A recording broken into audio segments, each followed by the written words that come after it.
What's up, friends? So, in the drawing that we're going to make today, we're not going to be making a picture of something. We're going to be looking at a technique called frottage, and we're going to be looking at the element of art called texture. So, frottage is a French word, and it means to take a rubbing from an uneven surface, which I know that's a lot, but we're going to talk about that part in just a moment. Texture is an element of art, and it refers to the way something feels when we touch it. Frottage is an excellent way that we can create texture.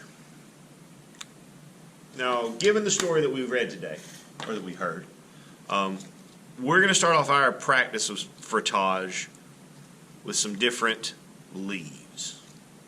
We got all different kinds here. They even got some old weeds, just some old bahia grass. So, if you're at home, go outside, pause the video and go outside with your adult and find some leaves, blades of grass.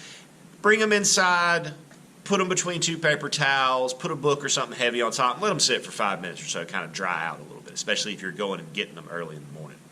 But to do this technique, we need our paper, our objects, in this case leaves, and we need some crayons. Now with this, it needs to be crayon.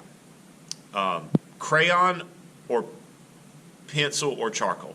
Color pencils do not work great for this. Neither do regular pencils, to be honest, but they can get the job done. But crayons are the best thing for this. So what we want to do is we pick a color. I'm gonna do some fall colors. So I'm gonna get my red, my yellow, and my orange out. And what we do is we pick whichever one we want to do first. It goes underneath our paper,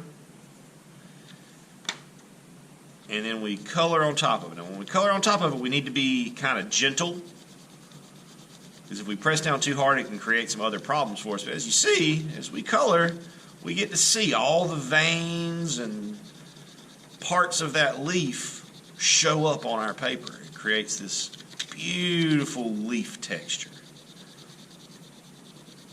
And just gently back and forth. We want to make sure that this part of our arm does not move, that the only thing we're moving is our hand, because if you try to do this very, very quickly, you don't get good results. So see, this is good. I can see the leaf and all the parts of the leaf. I'm going to do the same leaf again, but I'm going to do it the wrong way. So if I try to do this really quickly, we get part of the leaf, but notice that because I didn't take the time to color everything across, I don't get all of the detail. Let's try a different leaf. Let's try this piece of bahia grass. I'm really curious about what this is going to do. So I'm going to get a different color. I'm going to use the orange for this one. Just right on top.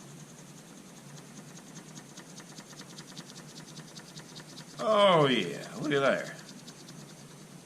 And we can turn them so that we get some overlapping bits. Yeah, we've talked about overlapping.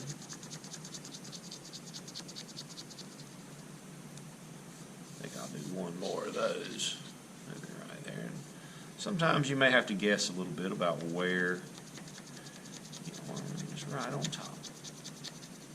Let's try the holly leaf. Now, if you're going to use a holly leaf, we want to be careful because they do have some kind of sticky parts to them. They can poke you, so be mindful. I don't want to use yellow for that. Y'all aren't going to be able to see anything. Let's see what this orange does. Oh, I can start to see it. And sometimes, too, you might get a different rubbing, a different texture, depending on which side of the leaf you use. So that was the top side of that leaf. We'll try again with on the bottom side. Yeah, and see when I do the bottom side, I get a little bit more of that vein structure in the leaf. So we can see a little bit more of these lines. Let's do one more. I'm going to do this dandelion leaf. Under the page, and then we rub right on top. Now this technique is not only good for leaves. You can do this with bricks, with wood. You can hold your paper up to the side of the tree. But I want you to experiment, see what kinds of different things you can use this frottage rubbing technique on to pull a texture onto your page. Good luck to you, and as always, my friends, happy arting.